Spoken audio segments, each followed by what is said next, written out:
21 important questions you need to ask if you are looking to lease a vehicle.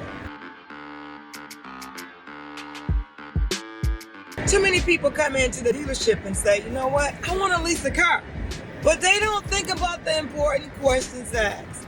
I'm going to help you save thousands of dollars on this video, but I'm also at the same time help educate you.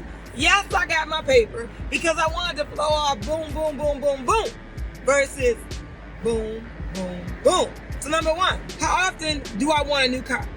When you lease a car, you get a new car every 2 years, every 3 years. So 24 months, 36 months, or 39 months. Same thing. But when you buy a car, what do? You finance it. You keep it for 5 and 6 years. Or sometimes people keep it for more. Number two, is leasing a good option for me? Is this something that I need to do? Is lease a car? That's what you need to be clear on. Am I looking to lease or am I looking to purchase? You want to know, is it a good option for me? Number three, what credit score do I need to lease a car? That doesn't matter whether you lease a General Motors product or a Chrysler or a Ford or a Mercedes or BMW. You need to know what is the credit score that I need to be at to lease. Because too many people come in to the dealership and they say, well, I got this credit score, I should be able to lease. But you're also looking at what's on your credit. And it also depends on what kind of tier you fall in when they approve you. Know what your credit score is. That's very important. That's easy to get. Number four, can you lease a used car? Now, where I work at Joe Longheimer Chevrolet, located in Waterford, Michigan, we don't lease used cars. Do you want to lease a used car? Or is that an option? Or how long do you have to keep that used car if you're leasing it? So I'm not saying go lease a used car, but I'm saying you need to know your options. Number five, what is the vehicle's residual value? Residual value is what is the vehicle going to be worth at the time when the lease ends? In case I want to buy it. What is it worth? What is the residual value? Now I can't give you a definition of everything in my video that I'm doing, but you can also go to Google and Google residual value, or what you can do is, you know what? You can talk to your salesperson. You can ask questions. Number six, how long is the lease? Is a lease 24 months, 36 months? We talked about that in the beginning of the video. How long is my lease? Know your terms. That's very important. Know your terms. Number seven, what is due up front? When you lease, what's due up front? Do I have to pay my first payment, my tax, my title? Do I have to pay the security deposit? Do I get it back? What's actually due? What's due up front? Can I do zero down? Can I roll in my closing costs? These are things that you need to know. Number eight, can I get my deposit back? Well, guess what? They charge you a disposition fee. Most people don't know that. If you don't get into another lease and you put a deposit down, guess what? You don't get in another lease if you lease a car. They're going to keep your security deposit. They're going to keep it if you don't get into another lease. Why? Because that's the cost of doing business. That's the cost of getting someone to come out and pick your vehicle up and take it back to the auction or wherever they want it to go. That's the cost of picking your vehicle up if you don't lease another vehicle. Number nine, what is the mileage limit on your lease? Is it 10,000 a year, 12, 15? Can I buy extra miles? You need to know that. If I'm 3 months in my lease or a year in my lease, can I buy more miles? That's a question you'd ask. With General Motors, no, you can't. Once you sign your contract, that's it. You can't buy extra miles.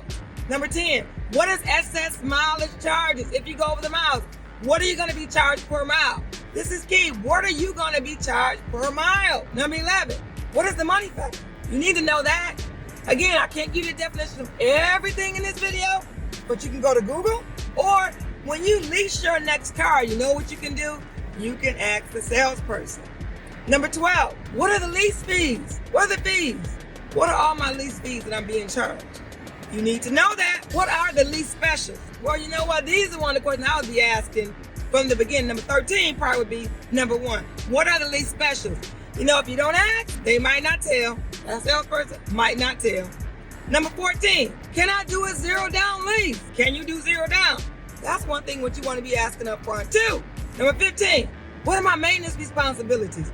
What are they? What am I responsible for? I'm responsible for changing the oil. Is my first oil change free? Is my second oil change free? What is the maintenance? Is there a 3-year warranty, $36,000? Chevy, 3 years at $36,000. Cadillac can be different. Buick can be different. Number 16, what are the warranty terms? Well, I plan to put number 15 with number 16. What are the warranty terms? Number 17, what are the wear and tear charges? When you turn that vehicle in after that lease is up, what are you going to be responsible for? What is the regular wear and tear on your vehicle? The tires. The tires are bought. Are you responsible? Are you responsible for getting new tires on the car? These are questions that you need to ask because that's number 17. Number 18, how can I buy a lease car out at the end of my lease? You want to know. You never know. You might want to buy your lease car out. Right now, people are buying their leases out because they want to keep their car longer and they can't get the payment that they were paying before on their lease. So they're buying their lease out. That's number 18. Number 19, what happens when my lease ends? What do I do? What do I turn it in at? Can I turn it in at the same dealership I got the car from? Or do I have to turn it in somewhere else? What happens? Number 20, do I need gap insurance? With General Motors, gap insurance is already included. You're not paying extra for it. It's included, whether you like it or not, because they want to protect their interests. It's GM Financial or any leasing company.